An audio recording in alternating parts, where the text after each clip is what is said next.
भारत का मिशन चंद्रयान सफलता की राह पर है। चंद्रयान का लैंडर लगभग लैंड होने वाला है। लैंड होने के बाद एक्शन में आएगा रोवर, प्रज्ञान रोवर, जो चांद की सतह का निरीक्षण करेगा। वैसे पहले कई अलग अलग शोध में चांद पर पानी होने के सबूत मिले हैं। ऐसे में सवाल ये उठता है कि क्या चांद पर इंसानों की बस्ती, कॉलोनी बन सकती है? क्या इंसान चांद पर रह सकता है? आज हम आपको अपनी इस स्पेशल रिपोर्ट में बताएंगे कि अगर चांद पर इंसान अपनी कॉलोनी बनाएगा तो चांद पर जीवन कैसा होगा। Shift off normal. Here we have a majestic.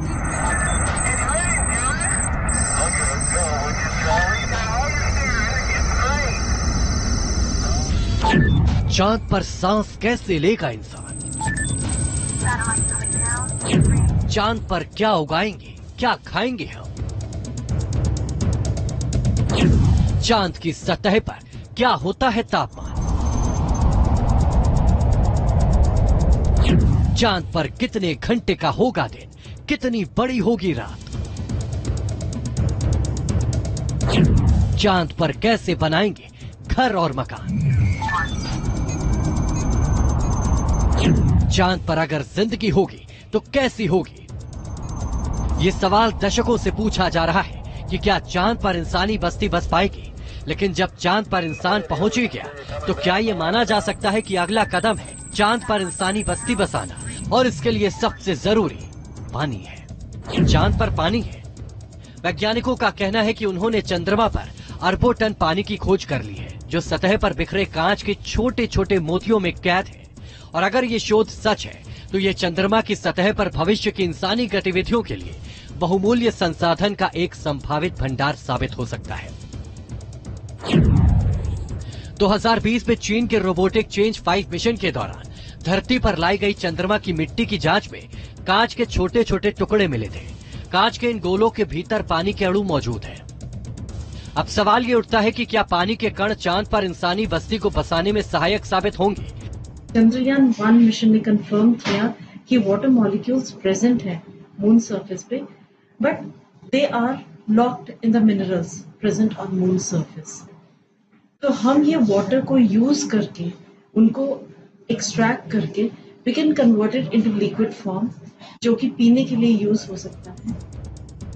चांद पर पानी की खोज तो जारी है, पानी के अवशेषों पर शोध भी जारी है, लेकिन दूसरा बड़ा सवाल है कि क्या चांद पर सांस लेने के लिए ऑक्सीजन है? तो इसका जवाब नासा के जॉनसन स्पेस सेंटर में वैज्ञानिकों की खोज से मिल सकता है। स्पेस सेंटर में चांद जैसा चैम्बर बनाया गया। डर्टी थर्मल वैक्यूम चैम्बर में पूरी तरह से चांद का वातावरण तैयार किया गया। इस रिएक्शन के जरिए वैज्ञानिकों ने दावा किया है कि वो चांद की मिट्टी से ऑक्सीजन निकाल सकते हैं। हालांकि ये एक्सपेरिमेंट धरती पर किए गए और चांद पर यह कितना सफल हो पाएगा, ये अभी तक एक सवाल ही बना हुआ है। लेकिन अगर ये सफल भी हो जाता है तो तीसरा सवाल है कि चांद पर तापमान कैसा है? इंसान कितने तापमान में जिंदा रह सकता है? इसका अंदाजा धरती के सबसे न्यूनतम और सबसे अधिकतम तापमान से लगाते हैं। अभी तक धरती पर न्यूनतम तापमान रिकॉर्ड किया गया है -89.2 डिग्री सेल्सियस और अधिकतम तापमान 56.7 डिग्री सेल्सियस। अगर चांद की बात करें तो यहाँ न्यूनतम है -173 डिग्री सेल्सियस, तो वहीं अधिकतम है 127 डिग्री सेल्सियस। ऐसे में सवाल उठता है कि आखिर इस तापमान में इंसान कैसे सरवाइव करेगा? चांद पर बसने का सपना इंसान सालों से देख रहा है, लेकिन इस सपने को पंख लगाए ट्विटर और स्पेसएक्स के मालिक एलन मस्क ने। एलन मस्क मनुष्य जाति को मल्टी प्लैनेट स्पीशीज के फॉर्म में देखना चाहते हैं। वो चाहते हैं कि मार्स पर एक फुल साइज सिटी एस्टैब्लिश होनी चाहिए, जिसमें ना कि सिर्फ साइंटिस्ट या रिसर्चर्स ही जा सकते हैं, बल्कि कॉमन पर्सन भी जा सकता है। एलन मस्क ने मार्स पर कॉलोनी बसाने की बात कह दी। ऐसे में चांद तो और भी करीब है। चंद वैज्ञानिक धरती के बाहर एक क्लोज्ड कॉलोनी बनाने पर शोध कर रहे हैं, जिसमें वातावरण को कंट्रोल किया जा सकता है, अंदर अनाज और सब्जियां उगाने जैसा एटमॉस्फेयर तैयार किया जा सकता है। लेकिन ये बहुत शुरुआती स्टेज में है। लेकिन अगर एक बार को मान भी लिया जाए कि ये मुमकिन है, तो फ्यूचर की ये कॉलोनी दिखेगी कैसे? चांद पर अगर इंसान ऐसी कॉलोनी में रहने लगे तो सबसे पहली चीज जो महसूस होगी वो है चांद पर जाकर वजन कम हो जाएगा। दरअसल चांद पर धरती से 6 गुना कम गुरुत्वाकर्षण है, ऐसे में अगर धरती पर किसी का वजन 60 किलो है, वो चांद पर जाकर 6 किलो का हो जाएगा। चांद पर वजन कम होने से या यूं कहें कि गुरुत्वाकर्षण कम होने की वजह से इंसान कैसे चलेगा, ये देख लीजिए।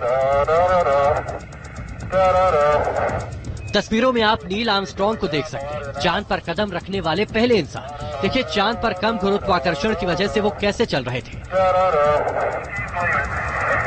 चांद पर भले ही इंसानों ने कम ही कदम रखा, लेकिन वैज्ञानिकों ने चांद के बारे में कोई ऐसे फैक्ट्स पता लगा लिए जो काफी दिलचस्प है। चांद पर भी भूकंप आता है। ये भूकंप घंटों तक रहते हैं, लेकिन तीव्रता कम होती है। चांद का अपना अलग टाइम जोन है। एक दिन 30 भाग में बांटा जाता है। हर एक भाग को घंटा, मिनट और सेकंड में बांटा जाता है। चांद पर अभी तक 12 लोग चल चुके हैं। अब यहाँ इंसानी जीवन बसने का सपना कब पूरा होगा, ये तो वक्त ही बताएगा। लेकिन इतना तय है कि चंद्रयान का चांद तक पहुंचना इस सपने को आगे बढ़ाने में एक अहम कदम साबित होने वाला है। Team news nation.